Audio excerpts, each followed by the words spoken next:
One of our family's favorite stories about Elaine is when she was just over a year old, and our papa and dad put her on top of a giant Clydesdale horse for the first time. Her mother thought she was going to throw a fit when she was put up there, but she was just as content as could be. That is, until they took her off the horse. And she threw a huge fit. Tears, sobs, the works. That is, until they put her back onto the horse, and she was immediately happy again. Today, she's a confident, Jesus-loving, coffee-drinking, brave young woman who leads by serving others. But at the same time, she is still a farm girl that is ever passionate about her animals, community, and family. And now, we're honored to introduce My sister, our friend, and your 2019-2020 Minnesota State FFA Secretary, Elaine Dorn. We're just everyday people trying to make a difference. We want to know we got it right. We gotta know our purpose, gotta know it's worth it. We want to live a good life. We're just everyday people. We want to know we matter and live a life that testifies. We're just everyday people who want to fight the good fight. I am the biggest Lord of the Rings fan on the face of this earth. I've watched all of the movies, I've read all of the books, and one summer, my sister and I even learned Elvish so we could send secret messages back and forth to each other. If you're wondering, I remember literally nothing except for Mellum, which means friend. And just to throw it out there, if you go out into a horse pasture and start saying things in Elvish, they don't love you like they do in the books. They think you're crazy. Anyway, what I love most about The Lord of the Rings is the action, the adventure, the clash of good versus evil, and despite all odds, good coming out on top. My favorite thing, however, is that the heroes, the people who save Middle-earth and who hold the Ring of Power, are the people who you would least expect. They're hobbits, simple, everyday people who love nothing more than friendship, laughter, things that grow, good soil and sunshine. People who have no thirst for an adventure, just a simple will to do what is right. This summer at our conferences, our state staff and advisors put up beautiful, inspirational quotes in the back room where we kept all of our supplies for sessions. One of my absolute favorites said, "When we study the biographies of our heroes, we find that most of their lives were spent in quiet preparation, doing tiny, decent things until one historic moment catapults them to the center of the stage and causes them to tilt empires." Now, that phrase, tilt empires, is kind of crazy and out there and something that seems like a normal, everyday person like me just couldn't do. But when you think about it, that quote is so true. When you look at all of our heroes, the greatest people in our history, they weren't always great. They started out their lives doing tiny, decent things until one moment thrusts them to the center of the stage and causes them to be the people who change our world forever. For example, Alexander Hamilton, and yes, I can sing the entire musical minus guns and ships. He started out life as an orphan immigrant in New York City and became a founding father of the United States. Or Winston Churchill. Almost anybody who held any sort of authority in England was against having him as prime minister. But he kept working, stayed dedicated, and not only became prime minister, but turned the tide of World War II, saved over 300,000 British and Allied forces trapped on Dunkirk by every form of boat that could carry a man and cross the English Channel. So, if every great hero and world changer started out life similar to the way we do, why is it that we think that we can't be influencers and world changers too? You know, I think the answer to that question is that oftentimes we just think we're not quite enough. Everyone else is seemingly so much more talented, so much more amazing, and has so much more experience than we do, and we're just sitting on the sidelines as others achieve incredible successes and influence people in ways we don't think are possible for ourselves. I know I've definitely felt like that before. In fact, I feel like that pretty often. I remember the day I got elected to state office and the incredible excitement, disbelief, and overwhelming joy as I heard my name called and rushed into the waiting arms of my teammates. That day was absolutely perfect, and is something I will never forget. However, I remember waking up the next morning after that absolutely perfect day to finals, work, and a to-do list much longer than I was tall. The day before seemed like just a pretty sparkly dream that couldn't have possibly happened, and instead of feeling like the cool state officer Elaine that I had imagined I would, I felt like a tired, stressed, about to graduate and had no idea what she was doing senior in high school Elaine.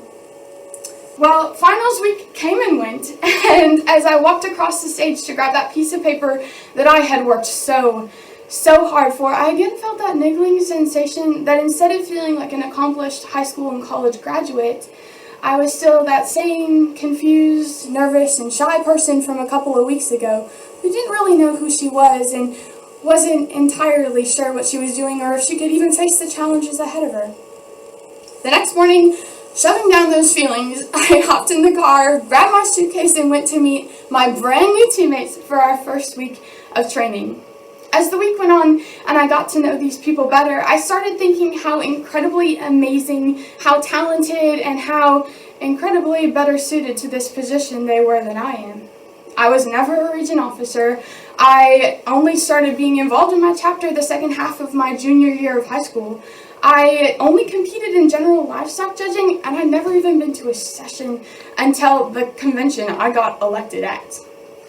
These people were definitely way out of my league, and I started to think that maybe the nominating committee had made a mistake and mixed me up with another candidate.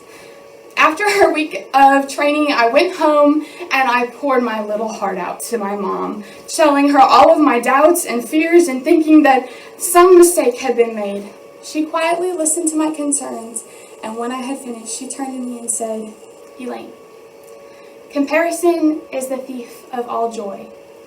You are there, standing with those other officers, because you are you, and that is enough.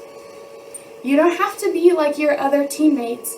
You can just be you, and it doesn't matter what you've done or what you haven't. That doesn't in any way change your value or your ability to influence those around you." At first, I was honestly kind of taken aback. Didn't you just hear all of these completely valid reasons I just gave as to why I shouldn't be here?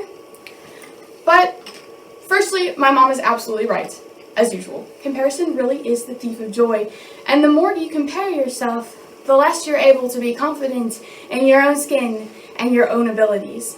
And secondly, that small, intentional action from my mom, quietly listening and giving advice and encouragement and truth in the place of the fear and lies that have been plaguing my mind, is something that entirely changed the game for me and helped me to step into these huge black official dress shoes that other teams have left behind and understand that I don't have to be like my teammates to be impactful.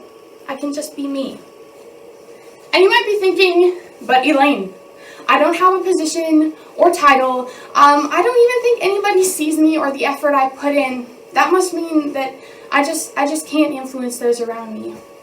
And I would say, one thing I have learned this year is that oftentimes the greatest change doesn't happen on a stage, shouting profound words into a microphone where thousands of people can see and hear you. Oftentimes, the greatest change happens in the quiet, everyday moments, choosing to love people and choosing to do small things with great intention. Just like my mom, listening to my fears and my concerns and giving me encouragement in their place. One person who totally exemplifies intentionality to me is a friend of mine named Silas.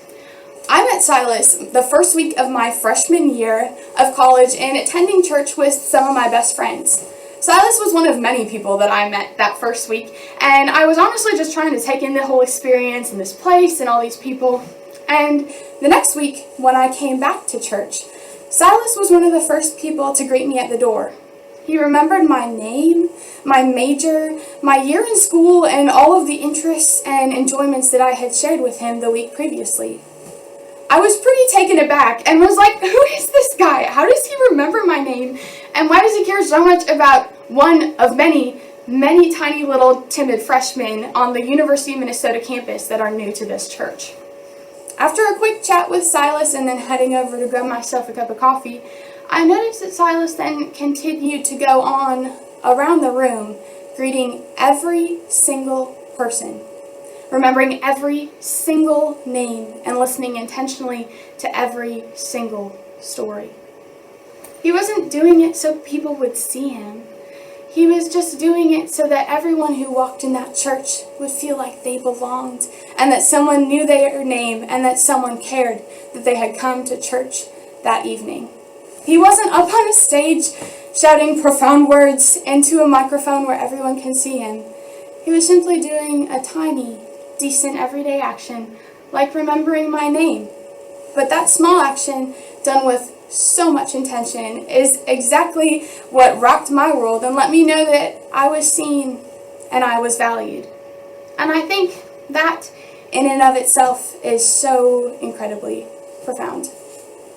Thinking back to the hobbits from Lord of the Rings, it wasn't their skill in warfare like the humans that made them heroes. It wasn't their deep wisdom and intuition like the elves. It wasn't their boldness and their bravery like the dwarves. It was instead their humbleness, their integrity, and their desire to do what is right, just no matter the odds, that made them heroes. Despite their lack of belief in their self at times, similar to my own when I got elected to state office, they chose to step up in the moment of greatest need and do what was required of them to serve those around them. These were things that they had been doing long before the ring ever came to their possession. When they were at home in the Shire by their fireplace, they were living humbly with integrity and serving those around them. And I think it's true for us as well. We don't need to be the smartest. We don't need to be the bravest. We don't need to be the most talented. We can just be us. And that's enough. And for the hobbits, it was those everyday actions that caused them to tilt the fate of the world when they were cast to the center of their stage. For us, perhaps that looks like choosing to selflessly serve those around us in this time of craziness and need. Perhaps it looks like choosing to do our work with integrity and without complaint. Perhaps it looks like choosing to listen or to remember someone's name. And when your historic moment comes and you are thrust to the center of the stage, it is those same everyday actions that will allow you to tilt empires. Elaine, for being so sweet and for listening to me. Thank you for having a heart for others and pushing them to the best they can be. Elaine, thank you for being the glue to this team. You continue to keep each other positive and always seeing the best in each other. Elaine, thank you for always sharing your love with others and making them know that they are enough. Elaine, thank you for always leading with your whole heart and putting everything you have into the year of service that you've been given. Elaine, thank you for always being so down to earth, genuine, and truly happy about everything that goes on in life. An individual's success is not only their own, but the compilation of the investment, mentorship, and belief of so many others. Now, I'd just like to take a second and thank some of those people who have done that for me.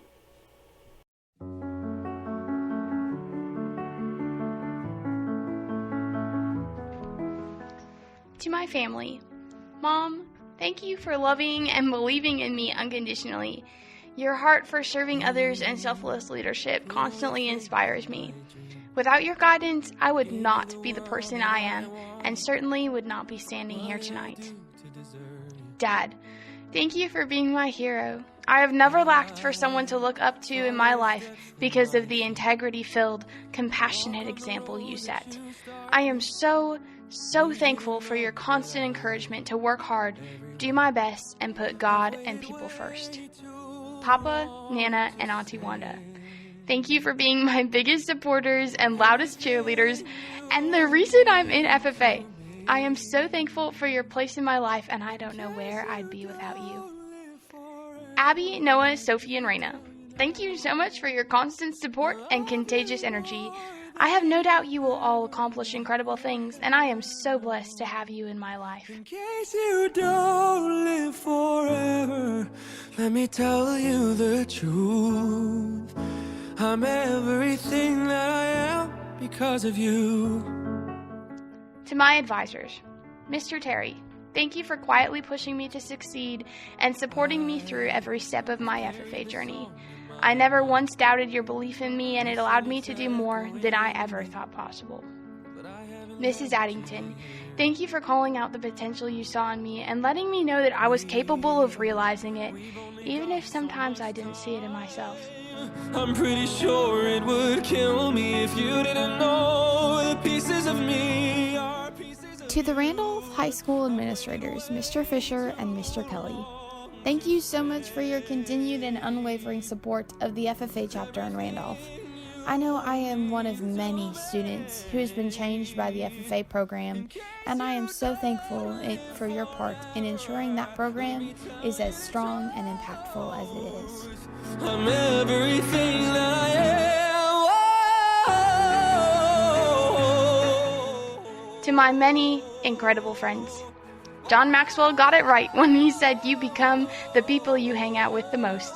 I am so blessed that those individuals have been you, and I am so thankful for the joy, love, and light you have brought to my life.